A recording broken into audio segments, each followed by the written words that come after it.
तो आज 21 मई है, जैसे कि आप यहाँ पे देख सकते हैं और आज का ही दिन एनटीए की तरफ से जो है वो लास्ट डेट दिया गया है सेंटर अपडेट करने का, यानी कि एड्रेस चेंज करने का। तो चलिए यहाँ पे देख लेते हैं कि यहाँ पे जो एनटीए के ऑफिशियल वेबसाइट है वहाँ पे क्या-क्या चेंज करने के ऑप्शंस दे रहे हैं। तो ये कुछ एनटीए की तरफ से जो न्यूज आते हैं वो है, और यहाँ पे कैंडिडेट को जो भी चीजें फिल करना होता है उसका यहाँ पे नोटिफिकेशन आता है। तो एड्रेस चेंज का यहाँ पे ऑप्शन दिख रहा है, आपको यहाँ पे क्लिक कर लेना है और यहाँ पे आपकी जो एप्लीकेशन नंबर है जो आपने फॉर्म भरे थे नी 2026 का वो, और यहाँ पे पासवर्ड डाल करके यहाँ पे जो है लॉगिन कर सकते हैं। अगर आप पासवर्ड भूल गए हैं तो यहाँ पे फॉरवर्ड पासवर्ड डाल करके पासवर्ड को वापस से नए बना सकते हैं। एप्लीकेशन नंबर, पासवर्ड और कैप्चा कोड डालने के बाद आपको यहाँ पे लॉगिन कर लेना है। लॉगिन करने के बाद ये होम पेज है जो कि आपके नीट एप्लीकेशन फॉर्म के टाइम भी देखने को मिला होगा। यहाँ पे कुछ सेक्शंस है, देख सकते हैं यहाँ पे रजिस्ट्रेशन फॉर्म है, व्यू एप्लीकेशन फॉर्म है, व्यू पेमेंट है, इसके बाद डाउनलोड कंफर्मेशन पेज है, मोबाइल नंबर वेरिफिकेशन और ईमेल आईडी है। इसके बाद नीचे नीचे आएंगे तो आप देख सकते हैं वर्तमान पता एवं परीक्षा शहर, यानी कि update present address and exam city update करने का यहाँ पे मिल रहा है। ठीक है,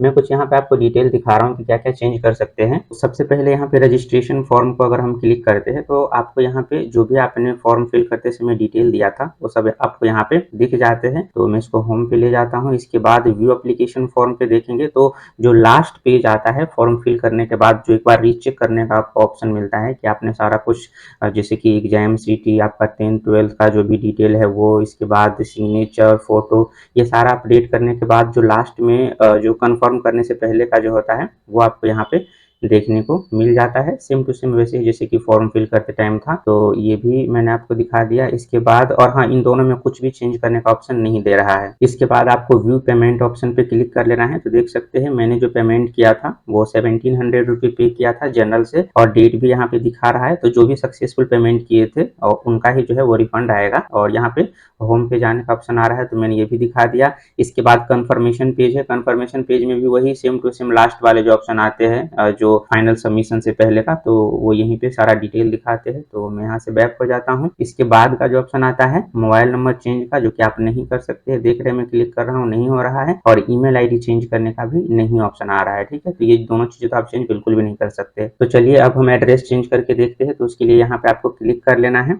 और जो भी आपने स्टार्टिंग में यानी कि फॉर्म भरते समय डिटेल डाला था सब यहाँ पे दिख रहा है। और सबसे लास्ट में आप यहाँ पे एग्जाम सेंटर का जो है वो डिटेल आ गया है। तो यहाँ पे यानी कि दो सेंटर चेंज करने का ऑप्शन आ रहा है। तो फर्स्ट मान लेते हैं कि आपने स्टार्टिंग में सेंटर डाला था असम से है, तो असम के अंदर जितनी भी सेंटर है आपको यहाँ पे देखने को मिल जाते हैं। मेरे यहाँ पे गुवाहाटी था तो मैंने यहाँ पे गुवाहाटी को सिलेक्ट कर लिया है। और दूसरा भी आपका असम यहाँ पे रहेगा, असम से अगर आपने फॉर्म भरे है तो। और इसके बाद जो दूसरा सबसे है वो सिलचर है, तो मैं यहाँ पे सिलचर को सिलेक्ट कर लूंगा। और इसके बाद आपको यहाँ पे कैप्चा कोड डालने हैं और सबमिट कर देने हैं। तो जैसे कैप्चा कोड डाल के सबमिट करेंगे तो आपका सेंटर जो है वो चेंज हो जाएगा। ध्यान रहे, अगर आपको सेंटर चेंज नहीं करना है, जो आपका पहले से सेंटर था वही सेम टू सेम सेंटर रखना है, तो आप इसमें कुछ भी चेंज ना करें। आपका जो पहले एडमिट कार्ड आया हुआ था सेम टू सेम वही एडमिट कार्ड आएगा। बस हो सकता है कि सेम टू सेम सेंटर भी आपको मिल जाए, या सेम टू सेम सेंटर नहीं मिलेगा तो आसपास के कोई ना कोई स्कूल में जो है आपका सेंटर रहेगा, पर आसपास ही रहेगा, कोई ज्यादा दूर नहीं रहेगा।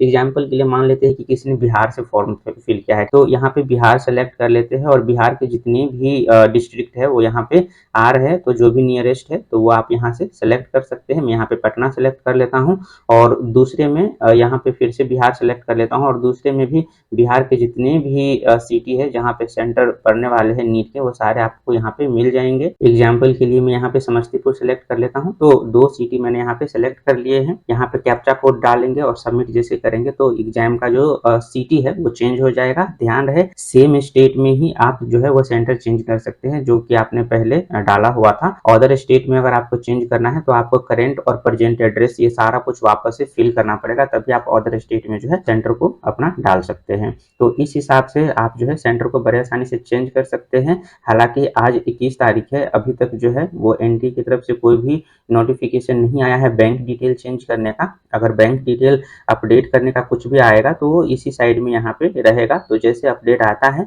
तो मैं आपको वापस से वीडियो बना करके जो है वो दिखा दूंगा। तो आप चैनल को सब्सक्राइब कर लेना ताकि उस वीडियो का नोटिफिकेशन आपको मिल जाए।